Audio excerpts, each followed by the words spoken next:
All right, kids, are you ready for your next story? This one is called the Lutefisk Lament. 'Twas the night before Christmas, with all things a hustle, as Mama got set for the Christmas Eve tussle. Aunts, uncles, and cousins were all coming here to fill up their stomachs with Christmas Eve cheer. I sat alone with a feeling of dread, as visions of Lutefisk danced in my head. The thought of the smell made my eyeballs start burning. The thought of the taste set my stomach to churning. For I'm one of those Norwegians rebuff, a Scandinavian boy who can't stand the stuff. Each year, however, I play at the game to spare Mama and Papa the undying shame. I must bear up bravely, I can't take the risk of relatives knowing I hate Lutefisk. I know they would spurn me, my presence withhold, if the unthinkable, unspeakable truth they were told. Soon from the kitchen an odor came stealing, an odor that set my senses to reeling. The smell of Lutefisk crept on the hall and wilted a plant, oh my, in a pot on the wall. The others reacted as though they were smitten, while the aroma laid low my small helpless kitten. Oh, I'm sorry, kids. It's so funny. I tell you. Oh, my goodness. Anyway, the aroma laid low my small, helpless kid.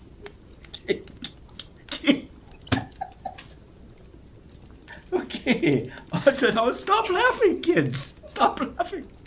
I'll never get through the story. Okay. Uncles Oscar and Lars said, "Oh, that smells yummy." Well, Aunt Olga just beamed as she patted her tummy. The scent skipped off the ceiling as it came through the door, and the bird... Oh, that's another good one. And the bird in the cuckoo clock fell on the floor. Mama announced dinner by ringing a bell. They rushed to the table with a whoop and a yell. I'm sorry, kids, you have to stop laughing. You're making me stop the story here. Okay, I lifted my eyes to heaven and sighed. Oh, and the rose on the wallpaper withered and died. Oh, with unhurried pace, I went to my chair and sat down in silence with an unseeing stare. Oh, most of the food was already in place.